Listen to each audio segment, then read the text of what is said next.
Hello there. Welcome to my show, COVID-19 Update by Heerak. This is July 19, 2020. We are in the middle of summer, and I march for life. I'm Heerak, Christian Came Independent Candidate for U.S. Congress in Virginia's 8th District. Um, yeah, today is Stick Your Tongue Out There. That's today. Um,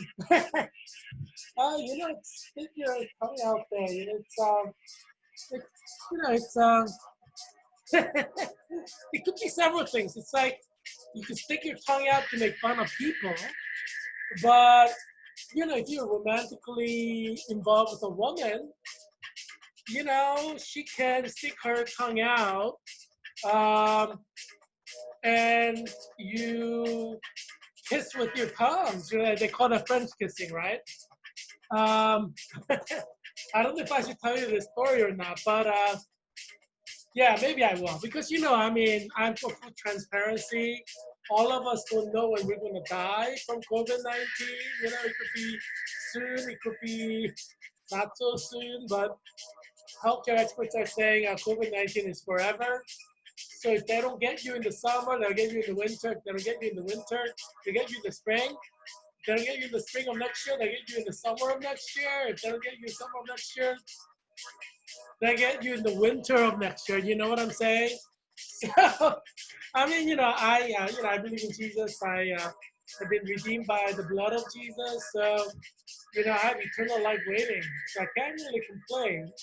Obviously, I want to live on earth and do a lot of good to bring people to Jesus and, to make America a Christian America.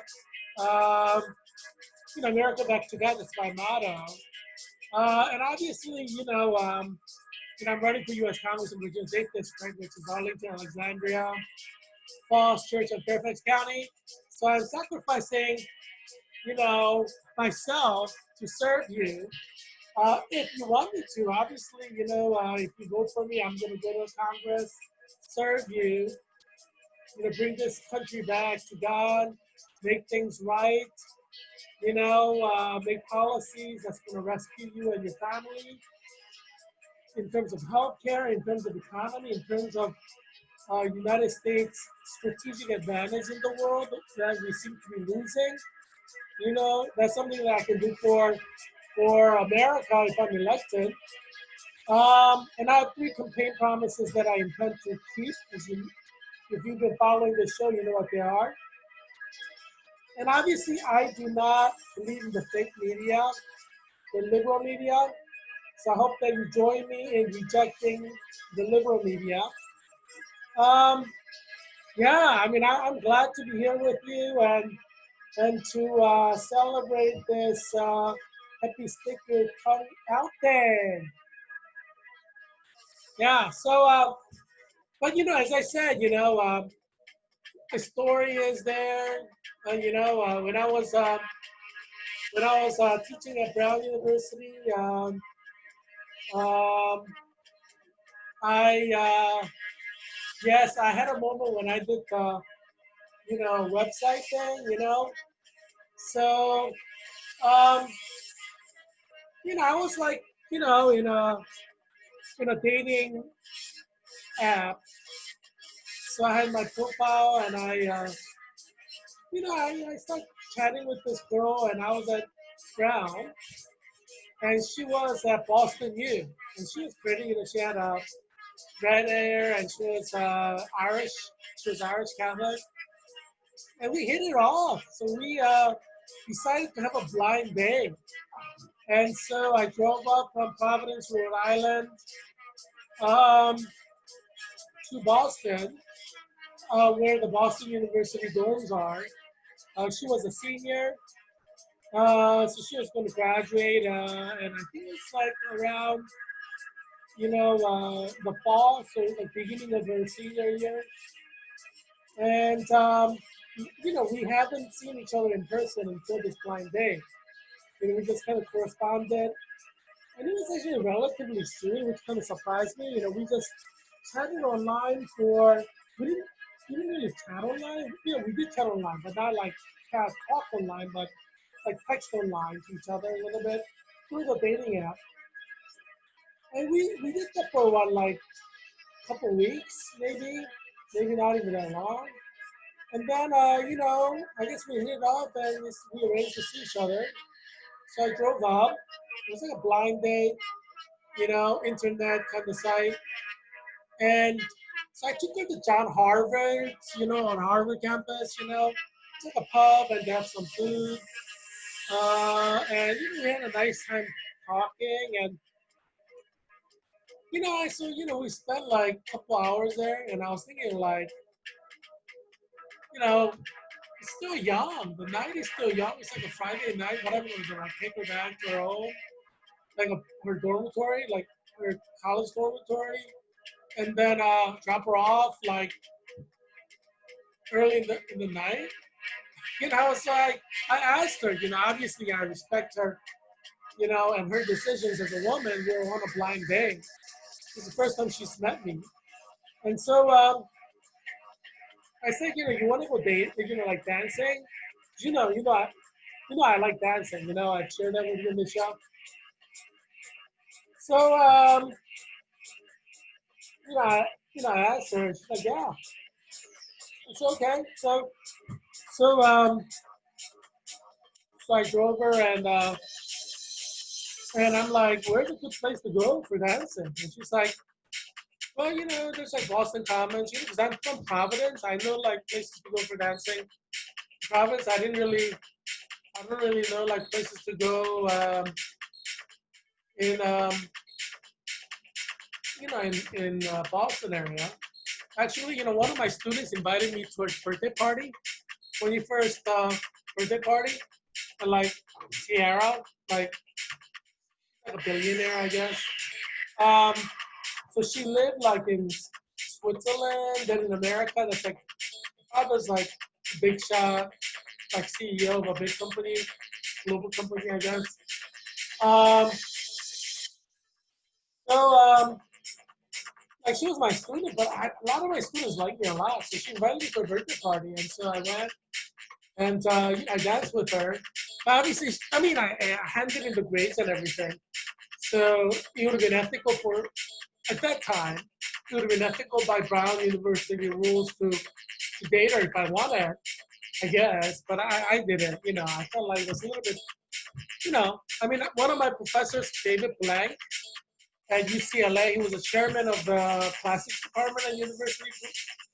Um, he was, and I worked on research with him in the plastics department.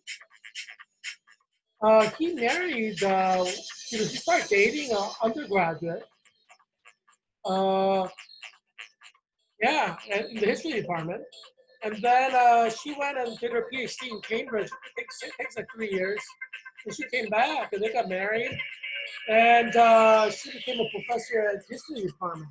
So these things happen. But I didn't date Sierra. I did dance with her several times, and hung out with her friends. It was like her 21st year birthday celebration. And she was up like the whole building, and that was fun. But um, yeah, but anyway, this girl, that Irish Catholic girl, I at Boston U.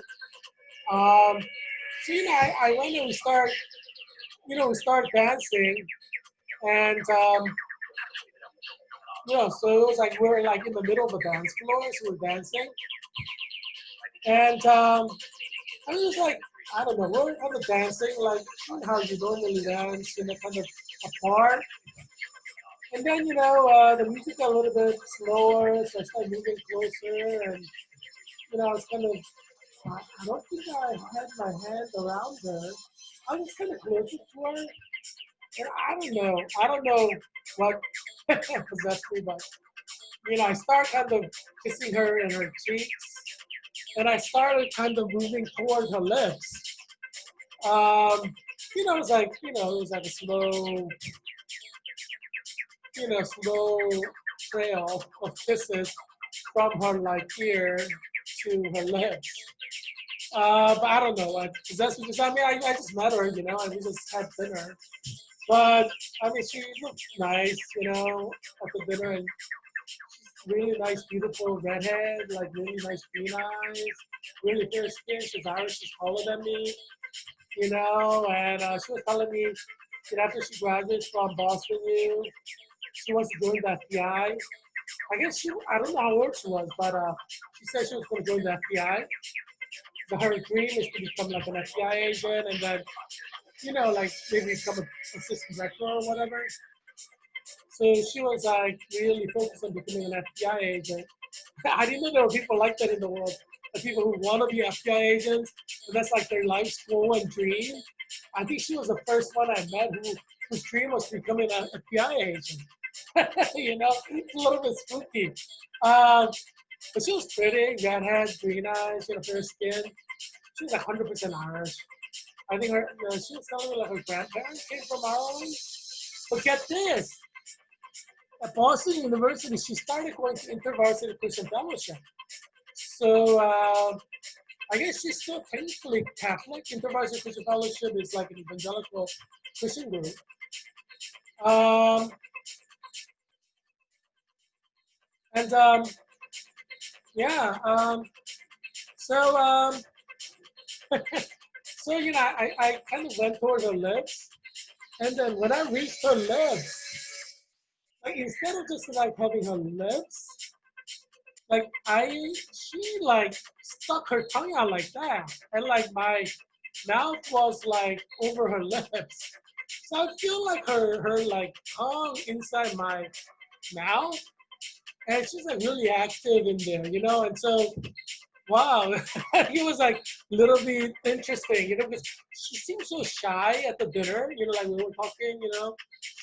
I don't know, she looked kind of shy, um, and um, yeah, so I was kind of taken aback by that because you know, I was like my picture, although it was kind of quick succession, my picture was like gently like, you know, grasping her lower lip and then upper lip, you know, kind of gentle kiss. But and then, you know, as soon as I got to her mouth, like her tongue I mean, like rushed into my mouth. It was like, whoa.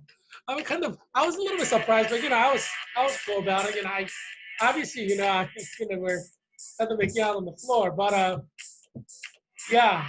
I was like, because I like to dance right in the middle of the floor. You could ask Eric when Eric Fries and I when he was working for IMF here. Um, you know, and you know, we're friends from Israel. We were both at Hebrew University of Jerusalem, and we're best buddies, like close buddies, like you know, best buddies. He was like my American best buddy. Serge Gorman was my French Jewish best buddy. I had like a lot of best buddies. People like me, so I had a lot of best friends. But anyway, you could ask Eric Fish if you want. He's like a professor at a college in New York in Middle Eastern Studies and political science. He did his PhD at the University of St. Andrews. But anyhow, you know, when he and I went dancing, I started dancing in the middle, and this beautiful model-looking girl, Elizabeth Mailhouse, we start dancing. And I kind of, you know, it's another story, I guess, for another time. But her younger sister was at Georgetown at times. I think she was a sophomore or junior. And Elizabeth Malhouse was a model. Like she was like a model. And so you know, I like beauty, so she's really amazingly beautiful. And that's why I started dancing with her in the dance floor. And found out later, like she was a model, you know, when I got to know her. And then, you know, her sister was at Georgetown, and you know, and she was visiting her sister at Georgetown. Um, yeah, anyway, but she was the most beautiful person on the dance floor. So I was dancing with her and then got her number and, you know, corresponded. But yeah, but anyway, I like dancing in the center of the dance floor because, you know, I'm an alpha male. I want everybody to see me dancing. And I'm always around beautiful women. So, yeah. So, you know, like beautiful women gravitate around me on the dance floor. They do. What can I say? I'm an alpha male, so And it surprised me because I'm like kind of blubbery, like I look like a whale. So I don't know why they would like circulate around me, but women seem to like me, like beautiful women seem to like me. So yeah, I mean, you could ask Georgetown University graduate students who went to a graduate party. Every time I party in the graduate school party, grad club parties, you have beautiful women like circulating around me too. So it's like everywhere. I mean, that's been the story of my life, right? Whichever country I go to, Israel, France, Germany, England, um, Turkey, yeah, everywhere I go, I, generally visit the Jewish museum there, and I go to the most most hot dance clubs, and then you have these like beautiful women gravitating towards me. I don't know why. I don't know what they see me. I mean, I guess I kind of, let out some kind of male pheromone or something. I don't know. Maybe it's the cologne that I use. But it must be something because it happens to me every time. But anyway, so she and I, my blind date from like internet dating website.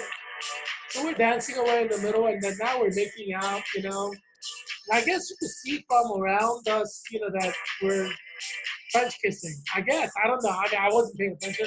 Other people. Um, and then, but I did hear the DJ is like, look at those that couple making out in the middle. I'm like, I wasn't gonna stop making out because she felt nice. She's pretty, and she's kind of hot, and she's taller than me, and she's like redheaded, uh, green-eyed, beautiful woman. I was just doing that, yeah, so she had to test the business, because you could imagine she was very sad. Um, so I mean, I'm like, hey, if you want to see me making out with a beautiful woman, hey, I mean, I'm not, I'm in Boston. I live in Providence, but anyway, yeah. So yeah, that's interesting first blind date I've had. Um, but that's not the only time that I had a blind date where I French kissed, like the first date. I don't know if I should be sharing all these stories, but I figure like you're like my family, and I may die like from COVID in the fall because as you know, I'm a nurse. I'm in the Georgetown University Clinical Nurse Program, cohort 2020. So we finish our program in August. I start working as a nurse, and so I may die of COVID. Who knows? First month into working as a nurse, this COVID is like everywhere. We're in like peak two. Did I tell you I have 3 interviews this week? I have 3 interviews. Yes, 3 different hospitals want me to work in their hospital as an RN, CNL nurse. So I have 3 interviews. 3 interviews. Yeah, 3 interviews. My gosh, people want me. What can I say? I mean, hospitals want me. Um, so, all right. Yeah. So, so this is a busy week for me. I have 3 interviews in 3 great hospitals. Uh, until you sign on paper, you know, uh, yeah, until you have signed yourself on the paper, you're not in a contract, right? It's like dating different women. I don't know if you remember seeing my show, uh, Bachelor in Poland. In like 10 days, I've dated like 15 women, different women that I've never met before I went to Poland. 15 different women. Do you think that's easy? Walking up to a beautiful woman who you don't know and ask her on a date or, engage in some kind of a date activity? Yeah. But then, yeah. I mean, I'm an alpha male, so beautiful women respond to me. But anyway, yeah, so, yeah, and I guess colleges are, I mean, like, hospitals are like this. So it's like that, like, I'm dating all these women until, we sign exclusivity agreement, we're not exclusive, right? So I guess it's like that with hospitals too. It's almost like, we're going on a date, like interview. Until there's an exclusive contract signed, we're not exclusive, you know what I'm saying? Um, yeah, so let's see which hospital is lucky enough to get me. One of those hospitals is Virginia Hospital Center. For all of you in Arlington who want me to be your nurse, it could be your lucky week, but we'll see. We'll see. I mean, I love you guys in Arlington. That's why I created this show to save your lives from COVID-19 and everything that's happening around them. So, I mean, I am kind of favoring my people, my neighbors, friends in Arlington, but a lot of people want me. So, oh yeah. So let's see what happens. But anyhow, ah,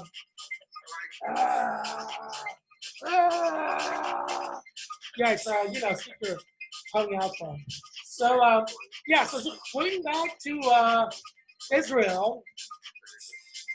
Well, it wasn't really a blind date, I have to tell you. It was one of those things where you transition from like friendship to dating, and I was a member in an exclusive summer academy by invitation only in Israel at the Institute for Advanced Studies. So every country has an Institute for Advanced Studies, and they engage in the highest level of research, and generally they bring together the greatest researchers to research on issues.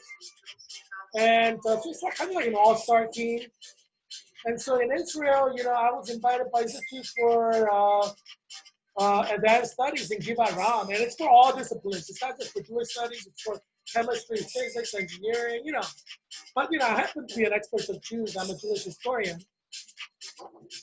So I was a participant in this 1 week long summer academy. They have these summer academies for scholars around the world to come and participate. And so there were like 12 of us chosen from around the world. It was a limited space. So as part of this, they pay for your program, they pay for your flight, it's one of these deals, they pay for your stay. So I got invited and I came, went, and I hung out with these two women who are experts of Jewish studies. They're both nice. One is South African with a South African accent. She speaks Afrikaans, but she did her PhD at McGill University in Canada in Jewish studies. So she was like the top student there in Jewish studies. She's not Jewish, she's Gentile. She's actually like South African Reformed Church, so she's like Calvinist like me. And then another girl is from England, and she's an expert of Jewish studies in the field of Josephus, and she did her PhD with Tessa Rajab, who's probably the #1 expert on Josephus in United Kingdom. She's a professor at University of Reading, but she's the #1 expert on Josephus. She's a Jewish historian. So yeah, Amanda Howie. I should have said her name. Oh my God, that just came out. But Amanda, she's cute. She's pretty. She's blonde, blue-eyed, really big blue eyes. And Jacqueline Dutoit. Since I gave the name away. Jacqueline Dutoit. Dutoit. That's like a. I guess it's like a noble name. Maybe she's nobility. Jacqueline Dutoit from South Africa. And Amanda Howie from England and three of us kind of hung out. It was only a week long,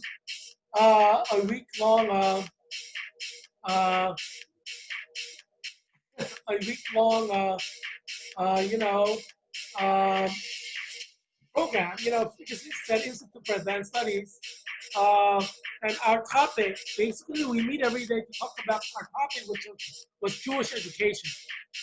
how the Jews educate their children, how the Jews educate their children in different periods of Jewish history, 100 AD, 200 AD, 500 AD, 700 AD, 1000 AD, 1300 AD, 1500 AD, modern day England, modern day America, you get the point. So we have leading experts from all over the world who are experts on that topic.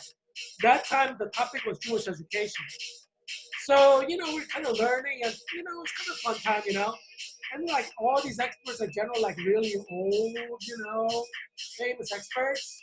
I like him. I respect their work. I wasn't going to hang out with them.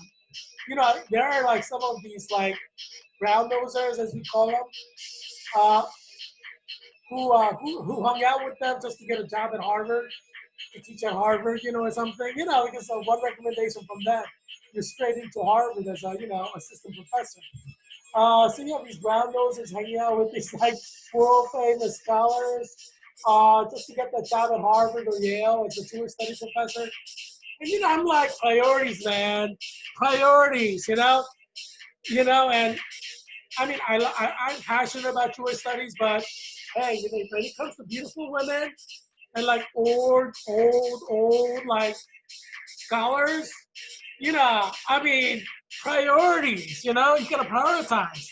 And obviously, I have my priorities straight. So obviously, I hung out with Jacqueline Detroit and Amanda Howie because obviously they're young and beautiful. They're like 20 something. Um, and I was single. They were single. Who knew? So maybe we could have gotten married, right?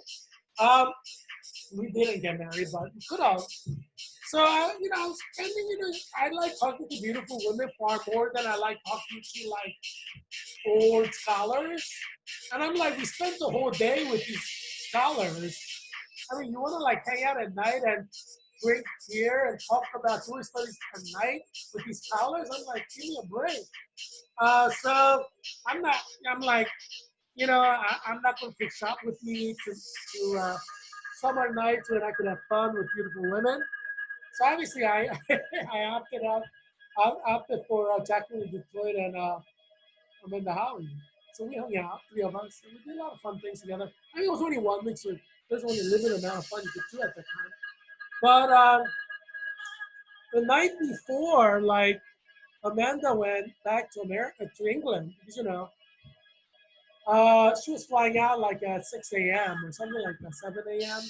Or she was going to the airport. Yeah, she was like flying out around that time.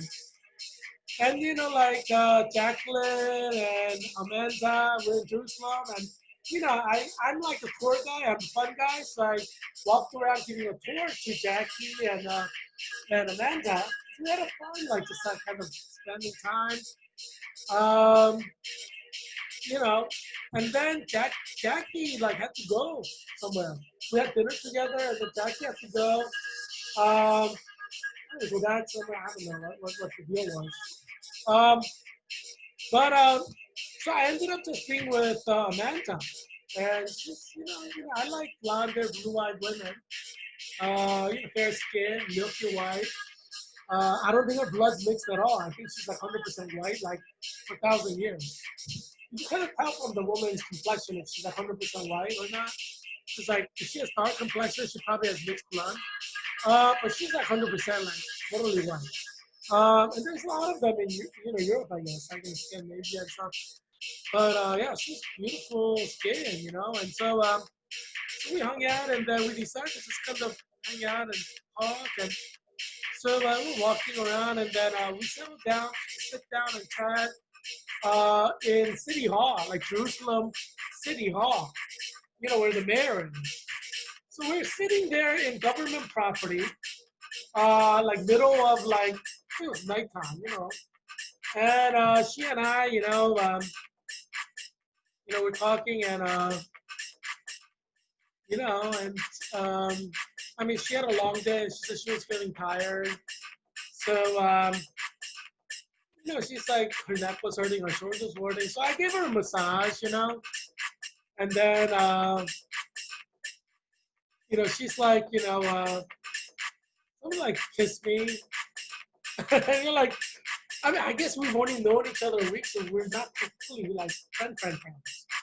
But that's what I did, obviously, which is crazy. And that's when like I felt her tongue like rush into me, and I was like, whoa, it's like reminds, like I don't know what it is. It's like like waterfall, like rushing, you know. And I'm more like I like gentle, like like those romantic kisses you see in the movie where it's like kind of gentle. So I was like picturing like that kind of gentle kiss, but it never happens to me. Generally, like the tongue lashes out like inside my mouth, and I'm like, it's like skipping several steps. I feel. I don't know. I'm not an expert of kissing, but I feel like there are several steps that are being skipped here. But I'm not complaining because it feels good. I mean, I like kissing women. It's pleasurable. Yeah, but that's like you know, like we were technically not on a date, right? I mean, maybe we were. So, Jackie, I, and Amanda were hanging out, and then Jackie kind of said she has to go home early or something. I don't know. And so we're like making out and everything in there, and then it was like 2 a.m. or 1 a.m. or 2 a.m. And she had to leave for England, like that early in the morning, I think, like 8 a.m. or whatever. So yeah, um, but she went back to England. I went back to Brown. I got all these emails from her. And like we're far away, like long-term relations never work out. And when I was at Cambridge, you know, I saw her like middle of nowhere, and she's like, "I'm engaged." And I said, "Whoa!" Like I just said, "Hey, Amanda, how are you?"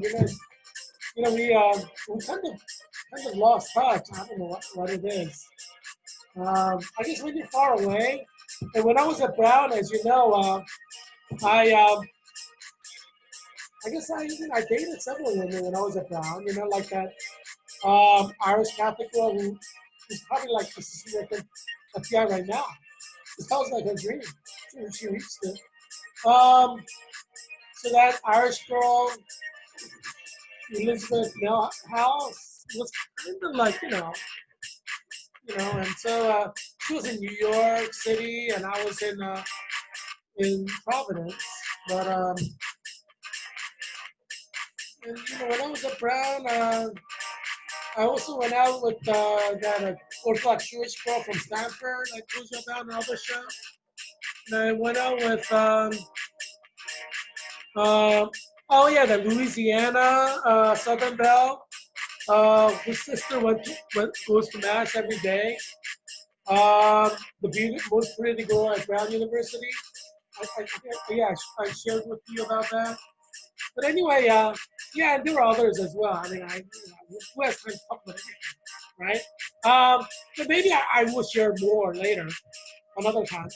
But just stick your tongue out there. It's kind of just like brings back memories, and I'm sure you have memories like that too. But yeah, good times, good times. Um,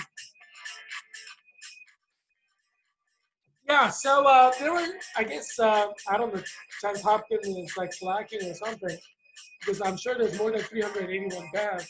Because in one state, Texas alone has over 100, right? Florida has like 100, Arizona has like near 100.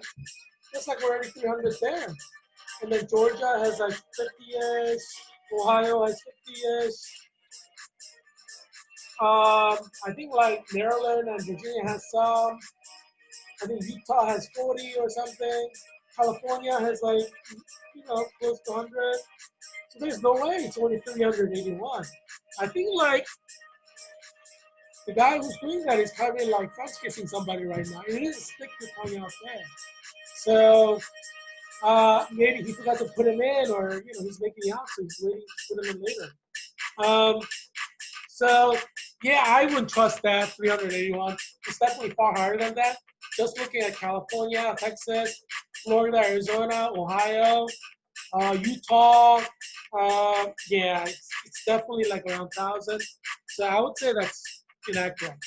But yeah, anyhow, as I said, they might be waiting to enter it in tomorrow morning. Maybe the guy, you know, friends kissing somebody in celebration of stick your tongue out there. Johns Hopkins, I don't know. I didn't see too many pretty women at Johns Hopkins. But yeah, who knows? I mean, maybe they took it down. Georgetown actually has quite a number of beautiful women, yeah. But not as many as Cambridge University. Oh my gosh, Cambridge University is like flowing with beautiful women.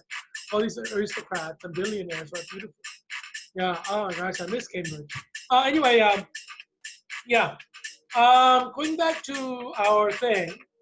Um, yeah. So there are 140,500 cases right now. Um, yeah, and or deaths, and the cases are 3,768,056. Um, but um, yeah, I don't know why my eyes are bothering me. So just wait a second. I'll be back. All right. Just wait 1 second. I'll be back. My eyes are bothering me a little bit, so I'll be back.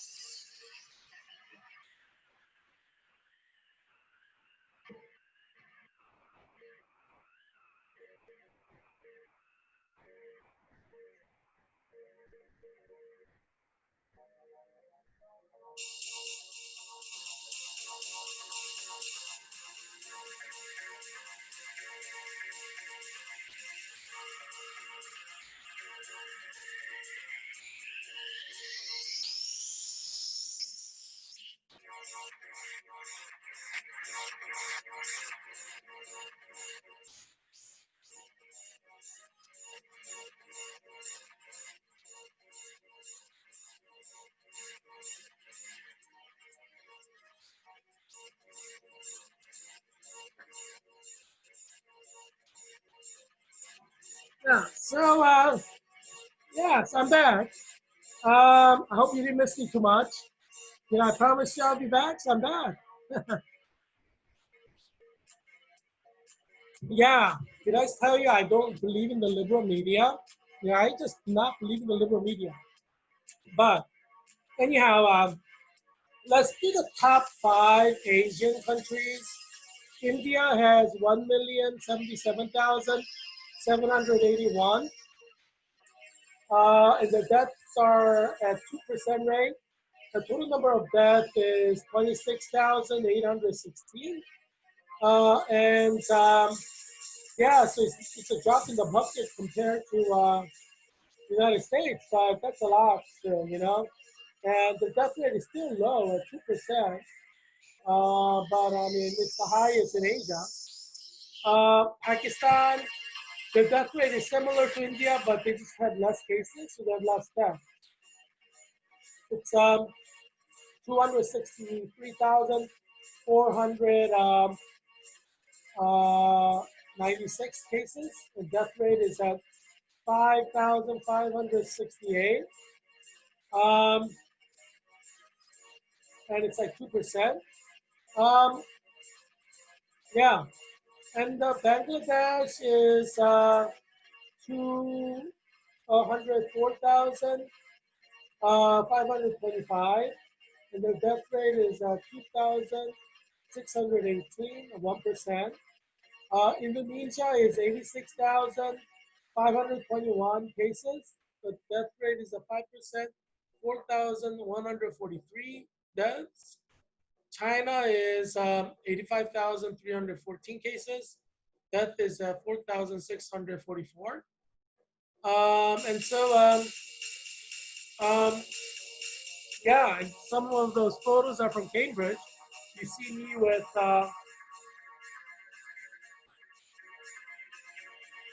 Cambridge University Student Union International Executive Board members there. They're really nice. I love all of them, and I'm sure they're like, they love me too. um, And yeah, and so that was at the photo with the two blonde ladies there. That was One World Week at University of Warwick.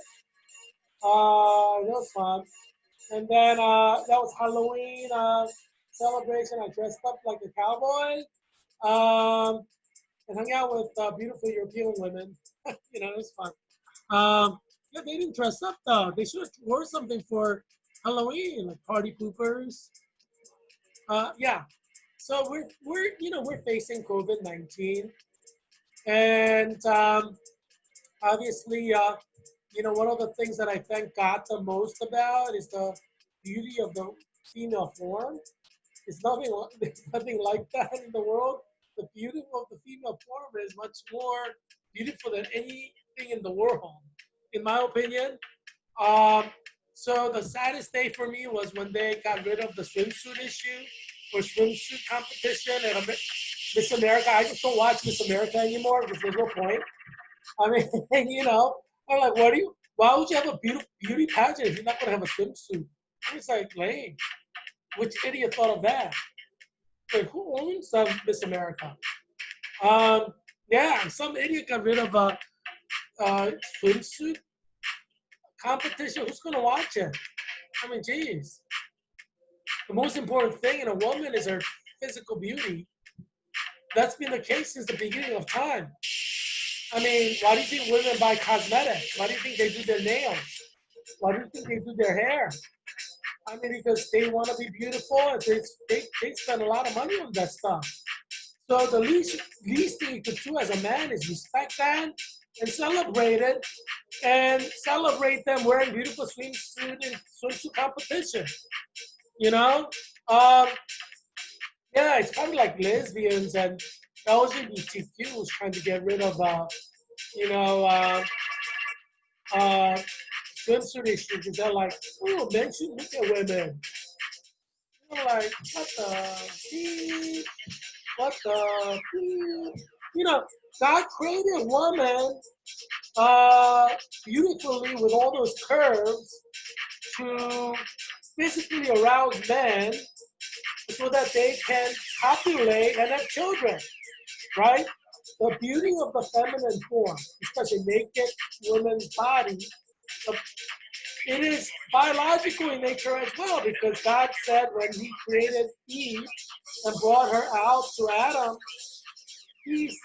God said, be fruitful and multiply. Obviously, was very polite about it, but I made a woman to look that beautiful with all those curves to physically arouse you just by looking at her. So you should have no excuse in being fruitful and multiplying. So that's the subtext behind what God said. So God created women to be beautiful. Obviously, Eve was naked in the garden. They didn't have any clothing on. God wanted to celebrate the beauty of the human form. Obviously, when sin entered, they had to cover up. But yeah, so God intended originally for everybody to live nakedly. When there wasn't sin, you would only have sex with your wife, obviously. But you would appreciate the beauty of other women too. But because sin entered, now you have adultery and have sex with other people's wives, and that's why that's the result of sin. That would not have happened had Adam and Eve not eat the fruit that God told them not to eat. They would have still been in the garden, and the people would have been in the garden with eternal life. Just like everybody would have been naked, but they would not have committed adultery. They would just like live not in sin, right? But yeah, female form is very beautiful, and I say celebrate it. Uh, you know, it's one of the most beautiful things in the world. I mean, poets write poems about beautiful women. Uh, Books are written about beautiful women. Artists paint beautiful women. I mean, geez, why would you want to hide it? You know? So, yeah, like swimsuit, you know, competition by Miss America, I fully support it. I think that's a very important part of any beauty pageant is to have a swimsuit issue.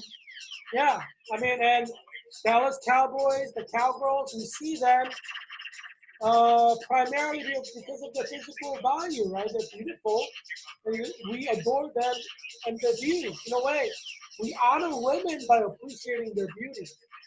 I mean, that's the greatest form of flattery and honor for men, is appreciating your physical form, because that's what, is part of who they are. You say love me for me. Your physical body is the most you, right? That is you, right? Um, yeah. So I say celebrate a physical beauty. If you're women, make sure you exercise or you sit up, push-ups, jog, keep your weight down, because being thin is half the battle. Like most thin women will be pretty. Um, so obviously I recommend that you get married by 24. That's the smartest thing. Because after 26, you're gonna start having like cottage cheese in your leg. You see how nice those legs are? You don't really see cottage cheese, right? Because they're like before 26. Like, I bet Dallas Cowboy cheerleaders, they probably have a rule. You can't be a cheerleader if you're above 26. Because who wants to go to like a Dallas Cowboy game and see cottage cheese? You see what I'm saying? Like, you see those legs? The Dallas cheerleader women? There's no cottage cheese. It's nice and smooth. It's not like bumpy and lumpy. But you can't blame the women because it's biological. You know how people get old. Women develop cottage cheese. You know how guys have filler belly and they have a fat stomach? Do you know where women get fat? For those of you who are 18 and don't know, women start getting fat in their thigh and their butt. Yeah. So don't celebrate just because you don't have a waistline, because women generally get fat in their thighs and their butt. So what I would recommend you do, if you haven't done it yet, take a selfie like with a bikini or whatever. Um, I would take a selfie naked because you don't know where that's gonna go. You load it up to like some kind of cloud. People can hack it and it could be all over the internet. So, I mean, if you're gonna take a photo digitally, I would not take it naked just because you don't want the photo to be everywhere in the internet in case somebody hacks into your system. But wear like a bikini, top and bottom, and take a photo. Take a photo of your front and back, like maybe use a big mirror and look at your thighs. I think that's absolutely necessary for women who are 18, 19, 20, 21, 22, 23, 24. Because if you're not married, you may not be able to marry just because of that. Um, Look at your thighs and your butt because that's where you're gonna become fat first. Your thighs and your butt. So the next time you have that free ice cream sundae at McDonald's, I would say don't. Yeah, seriously, don't. If you're not married, you don't have the luxury to get like a fat thigh and fat butt. Because that may bar you from your lifelong happiness with a guy. Who cares about that? And I tell you, men are the most superficial, dumb dummies in the world. They can't see beyond these things. I'm serious. I mean, I'm going to tell you the truth. Heerak Christian came independent candidate for U.S. Congress. Will tell you the truth because I want everybody in Virginia's 8th district to be happy. You're not going to be happy living a lie. You want to live a lie? No, you don't want to live a lie. So Heerak Christian Team is going to tell you the truth that your parents are not telling the truth. Your parents are lying to you. If your parents tell you, let's say you're an 18-year-old girl who just graduated from uh, Washington and Lee High School, and your parents tell you, "Oh, honey, if the man really loves you, he'll love you for you. He doesn't care about your weight." Your dad's lying to you. Your mom's lying to you. Of course, guys care about the weight. Um, um, Guys always weigh the options, right? It's like, well, she does have a little fat in her thigh, but look, she has nice face. She has nice breasts. Her waistline isn't that big. Mm, and her face is symmetric. Yeah, maybe I'll go with her. It's like you know, guys generally like weigh the different options. You know, if the scale tips in your favor because you have more body parts that are attracted to the guy that likes you, then most likely he'll go for you. If not, he won't. 'Cause, you know, obviously beauty is in the eye of the beholder. Every guy has slightly different measure. But I mean, I maybe I'll take that back. I think most guys know beauty, but they're willing to compromise based on whether they're alpha male, beta male, gamma male, or delta male. But I think most guys, whether they're like puberty area or like 100 years old, they all have similar notion of beauty. You know, because guys are simple, guys are superficial, and guys are dumb. We're not complex enough to have like multiple standards of beauty. You know, guys, they have like unilateral standards of beauty. Yeah, they're pretty stupid. Guys are pretty dumb. Um, but that's who we are, you know. We're biologically wired that way. No one has to teach this us. This is biology. It's not socialization. I know these feminazi, liberal white progressive women say, "Oh, it's a socialization that makes women fat women." They're like, "Look at the Rubenesque women who are painted by men," and I'm like, "These are painters painting during the era of like Roman Catholic Church."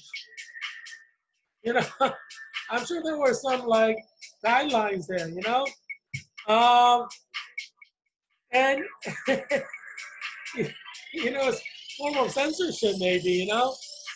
But I assure you, during Middle Ages, women were thin because they were malnourished.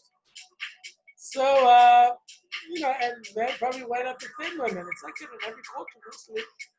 I mean, look at Naomi Campbell. She's black and she's beautiful. She's thin. Um, Elizabeth Malhouse, she was like 110 pounds, like 5'10". Beautiful, absolutely beautiful. So she was a model, Um, yeah, so yeah, so it's like, for a woman who's not married, you need to focus on your beauty. Because as I said, men do not marry your degree. Man marries you. Degree is something you obtain, it's not you. But your body is you. Your face is you. So the most honest love is the love that occurs because of who you are, which is what your body and your face are the most honest portrayal of who you are. Because your personality can change, you can get more degrees. That's not really you. I mean, personality could be you, but you know, you can change personality-wise, right? And who really knows what your personality is? Because you can put on a different personality. But your face and your body, what we see is what we get. That's the most honest portrayal of you. So you should be flattered if the guy falls in love because of your body and or your face. Because that is the most honest love, right? That is a love based on honesty and truth. Because he saw how your face is. He saw how your body is, especially if you went to the beach together, you wore a bikini. And if he likes that, that is an honest like, honest love. But if a guy says, "Oh, I like you for your degree," he doesn't love you. He loves your degree. But if he likes your body, that's who you are. Your love for who you are, your body or your face, that's who you are. Um, and so I would encourage all the women who are 18 to 24 in Arlington, Alexandria Falls Church and Fairfax County to focus on what's really important in life. That is your physical beauty, your face, put some makeup on if you're ugly, or if you think you're ugly, or your parents told you you're ugly, or I hope they didn't, because even if you're ugly, your parents should say you're beautiful, right? I mean, but or your friends say you're ugly or whatever. Um, Yeah, put some makeup on, practice makeup, putting on in front of a mirror for hours every day. Makeup can transform a woman. It's amazing what makeup can do. I mean, geez, what you should use all the tools you have to maximize your beauty. Uh, you know, they've been doing that forever. Cleopatra used cosmetics. Babylonians used cosmetics. Since the beginning of time, women used cosmetics. So you should use it. Use it for your physical beauty. As I said, if you go to Baptist church, make sure it doesn't look like you have a makeup on. You know, sometimes some people get really uptight on that. There's no verse in the Bible don't put makeup on, but yeah. Yeah, you gotta follow the Bible, obviously, but when the Bible doesn't clearly say something, you know, yeah, but there are certain things the Bible clearly says, and that obviously you have to follow, like Romans chapter 1. Um, yeah, but I want you to be happy, and I see a lot of women who are destined to be unhappy because their mom lied to them and said, if the man doesn't love you for who you are, he doesn't love you. No, it's not like the guys are simple. If you put a ring on his hand, finger, and put a leash on him, you'll be happy. You gotta figure out a way to secure your happiness.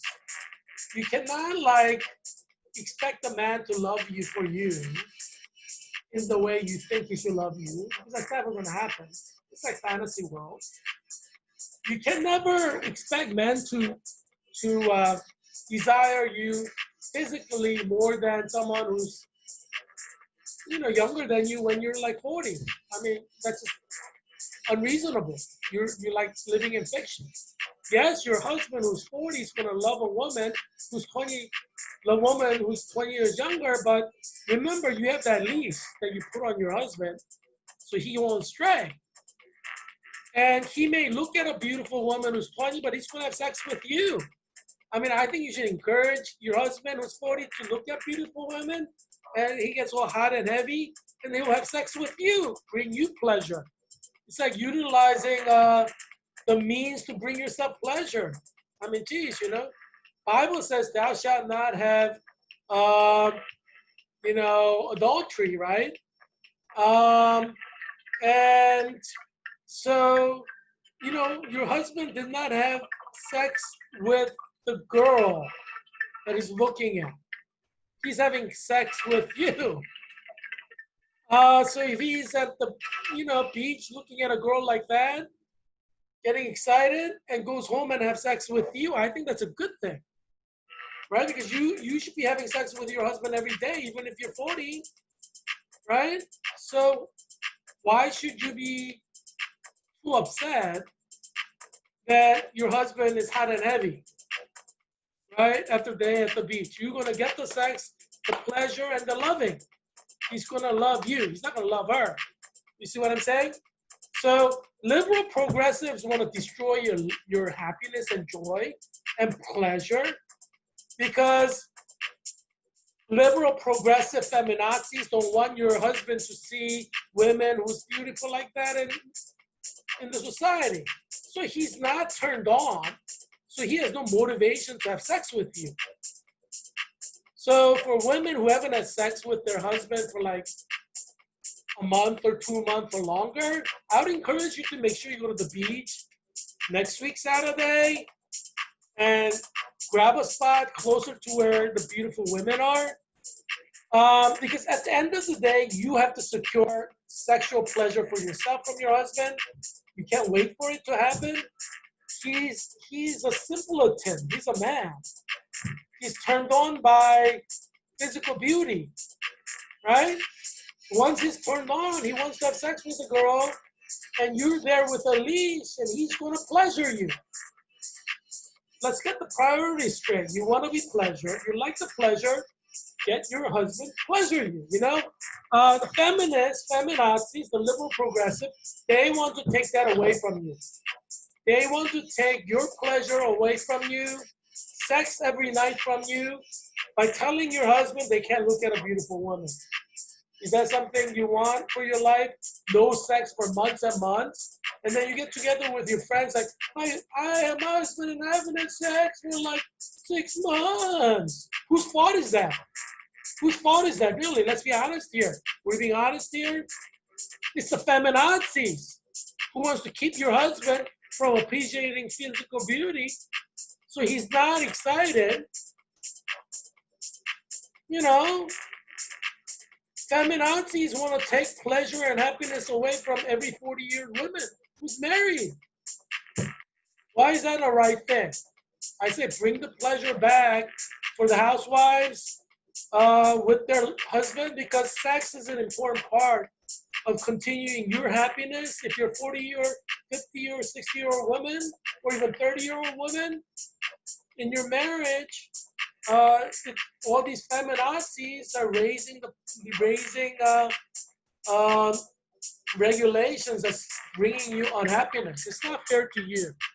So vote for Heerak Christian Kim, independent candidate for U.S. Congress, who will bring pleasure and sex between husband and wife back to your household, but fighting feminazis and feminism that tries to destroy your happiness, destroy your future happiness, right? Because if you're having sex regularly with your husband, you probably won't get divorced. You probably won't stray. I mean, it's guys are simple. Guys are very, very simple. And feminists, they don't know guys. They're trying to they want to create a society that's like feminism, LGBTQ, lesbian oriented. That's going to destroy happiness of 90% of Americans. It's not fair to you. It's not.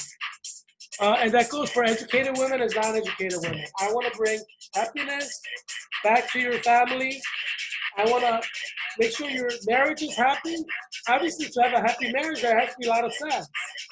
Part of marriage. It's not like you're living with a friend. You're living with your husband. You should be having a lot of sex.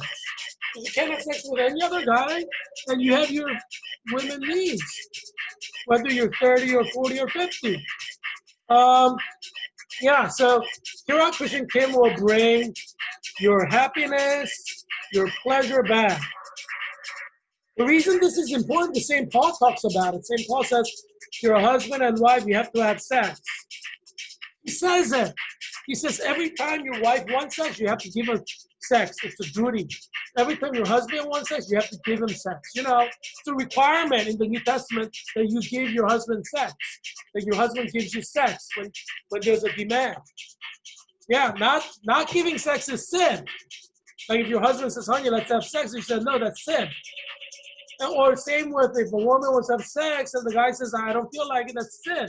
The Bible commands that you have sex on demand from your spouse. Whether you want to or not, you're supposed to have sex with your husband or wife. That's what the Bible says. You gotta give him sex. Yeah. Now, obviously, if there's more sex between husband and wife, there will be less divorce. You see why New Testament teaches husband and wife to have sex regularly? Because obviously New Testament is against divorce. Yeah.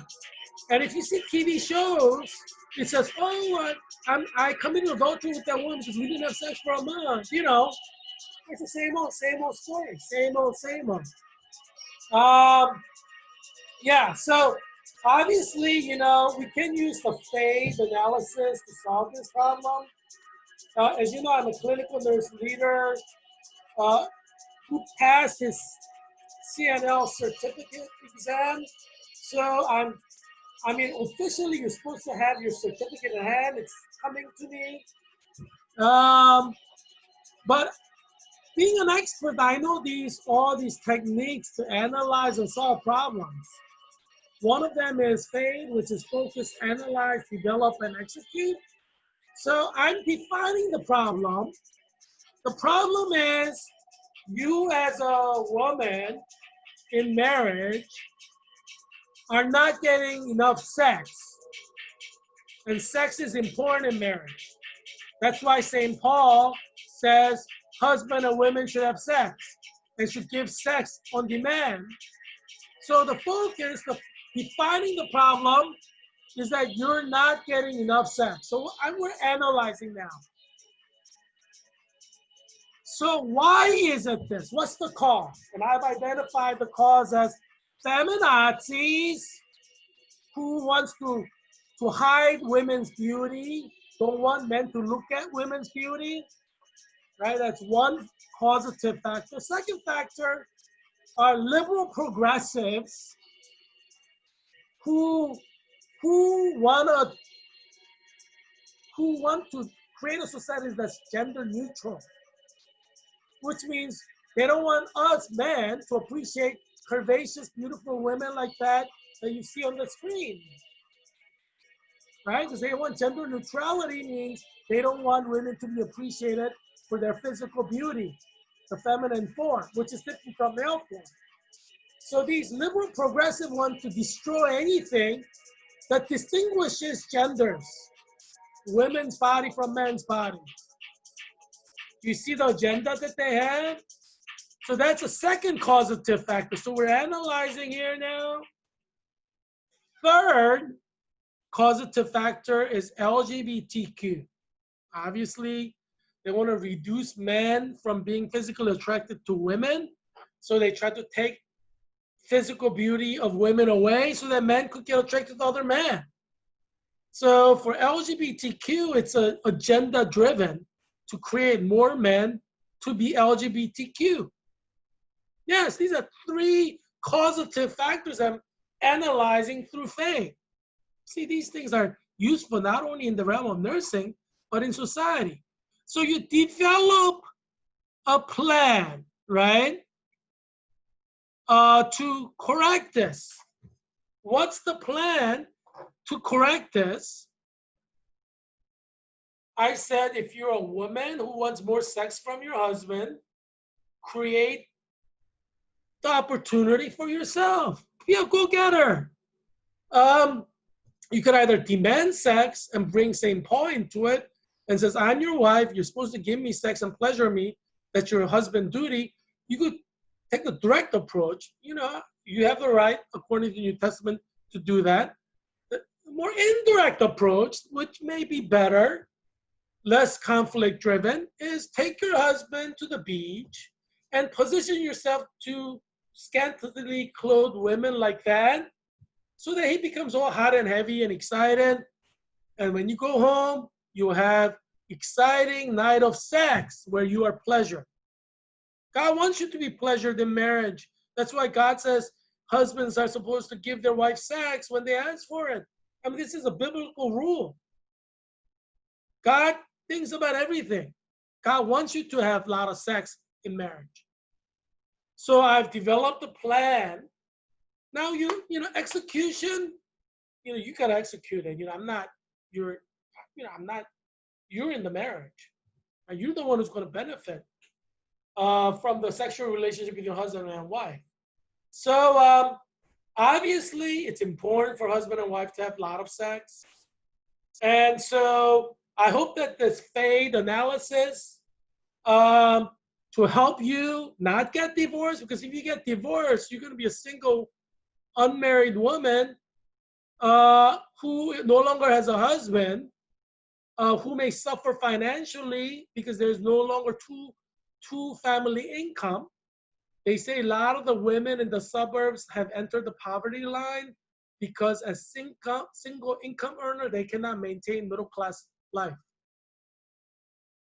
So a lot of American families are becoming single home families are entering the poverty line because you need two incomes. So husband and wife, man and woman working together to bring an income. Or if one of them, if your man is making enough money, you could stay home. But if he's not, you could both work. And so a single mom is a problem because it's not only about the money, right? You need somebody to manage the children. You can't do it by yourself. If you have a husband, you could order him around, with your leash, with his ring finger. He require him to babysit your children or stay with your children. It frees up your time. So you could do other stuff. And that's why, it's not just about money. It's about, being a mom. It's hard. It's hard. You know, you're talking to a person in clinical nurse leader program. I know how hard being a mother is. You know, I take care of people for 12 hours, right? That's like my shift, 12-hour shift as a nurse. So, yeah. So I hear you. I understand you. So smart thing is to ensure that there is another guy, there is your husband, the guy, to share the responsibilities of raising the child or children. Okay, from a practical angle, your happiness hinges on that. You'll be more happy if you're not living under the poverty line, which having husband and not getting divorced will help you achieve. And you have more free time. You won't be exhausted and stressed out because you have a husband to bounce off ideas with and share responsibility with. And you could do time allotment to see who babysits who when, who washes dishes. There's a lot of stuff that you can do that will bring you greater happiness. And feminists are trying to take all these away. These lesbians and LGBTQ are trying to take this away, trying to break down the traditional family. And so Heerak Christian Kim, independent candidate for U.S. Congress in Virginia's 8th District, I march for your life.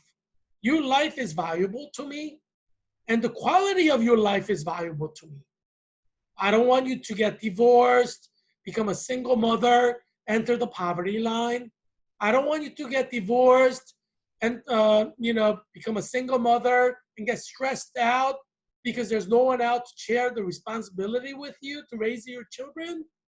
I don't want you to become a single mother because of divorce and then not have somebody to love you and have sex with you at night and you become lonely and you hate loneliness.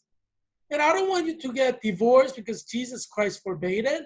And New Testament says don't get divorced. So you want to be right with God by not getting divorced. So I march for your life. Your life is important to me. And that's why I'm running for US Congress. I operated from the vantage point of cura personalis, a whole person. Your whole person matters to me. I care about you. I care about your happiness. And I know that you're not going to be happier divorced. Even if you think that you will be, you won't be. You think that you'll be happier when you're divorced, but you may enter the poverty line like many women do. Many women who are teachers have become indigent. And literally, they've entered the poverty line. You could Google suburban poverty and see video after video, testimony after testimony of women who got divorced, who entered the poverty line. This is a national thing. It's happening everywhere among suburban women. And I want to free you from this predicament that will destroy your happiness until you die. And that's why this show is important for you, because I save you from COVID. I save your children from COVID, but I also save you from your unhappiness. I free you of the lies of feminazis, feminists, liberal progressives, and LGBTQ+, which are dedicated to destroying the Christian family, Christian country, Christian marriage, because of their anti-Christian agendas. And Heerak Christian Kim wants to bring America back to God. I am here as candidate, independent candidate. I'm not Republican because they're all like flaky Republicans who want to be part of them. I'm an independent conservative who holds the traditional Christian values that many Republicans have rejected, unfortunately. It's almost like who wants to associate with a party that doesn't know where it's going? You know what I'm saying? I know where I want America to go. I want America to go back to God. And you know that when you vote for me, that's what you get. America back to God. I mean, I'm still praying about it. Maybe God wants me to start a political party that is a better party than Republican Party. And I'm sure many Republicans will jump ship to join my party if that's God's will and God wants me to create it. We'll see. I'm open to it. I don't know if God wants me to create it or not, but we'll see. But certainly Republicans are not doing what they should be doing, standing up for God, standing up for the Bible, standing up for Romans 1. So I'm happy that I'm independent and not a Republican because, you know, why would you want to be part of a party that doesn't know where it's going? Right? I know where I'm going. I want America to go with God. Right? I want America to be one nation under God, Jesus Christ. I know that's what Republicans used to believe. And I was very proud to be Republican when Republicans knew this. But I feel like Republican Party is being corrupted by billionaires and millionaires. Money is more important than God. Money is more important than Jesus. You know, money is more important than the Bible. Money is more important than Romans 1. What's up with that? And so, vote for Heerak Christian Kim, independent candidate for U.S. Congress and Virginia's 8th District to bring America back to God, to bring happiness back to your family so that you can be happy rest of your life. That's what I promise you. Your personal happiness, your family happiness, happiness of a nation, United States of America. You vote for Heerak Christian Kim, independent candidate for U.S. Congress and Virginia's 8th District, you will be making America happier. Yeah. So thanks for tuning in. I'm happy to have used focus, analysis, development, execute, fade analysis to help you achieve your happiness in marriage. That is not just for now, but for many, many years to come. Yeah, so tune in tomorrow. I'll show you more that can bring you happiness. And Harry says he can't wait until tomorrow when he could see this show. Because Heerak Christian Kim loves you. Love. And that's why Heerak Christian Kim wants you to be happy, because Heerak Christian Kim loves you. Yeah. No one loves you like I do. Like, who wants you to be happy and in marriage and family like I do? Have you heard anybody caring about that? I care. And I want to represent you in U.S. Congress. Heerak Christian Kim for U.S. Congress, Virginia's 8th District, November 3rd. Make sure you vote for me, Heerak Christian Kim. Independent. I'm not Republican. I'm not Democrat. Independent candidate for U.S. Congress who may start his own party. Let's see. I mean, if Republican Party gets their act together and, start showing us that they are the party to bring America back to God, we can talk. But, I don't know. There are a lot of flakes over there in the Republican Party. It's a little embarrassing to see all those flakes.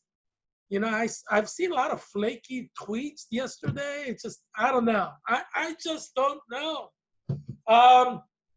Yeah, but I don't know about the Republicans, but I do know about myself, and I know about you.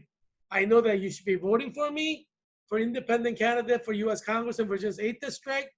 And so you are having an opportunity to have someone actually represent you who cares about you.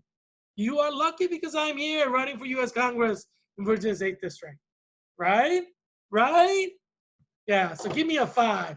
Give me a 5 on November 3rd, 2020. Vote for Heerak Christian Kim, independent candidate for U.S. Congress in Virginia's 8th District. So I will come back to you tomorrow because I want to see you tomorrow and you want to see me, obviously. And so, yeah, so let's talk tomorrow. And I will bring you more information and ideas and analysis. Maybe we'll do another faith analysis and something else in order to solve your problems, solve your family's problems, because Heerak Christian Kim is a problem solver.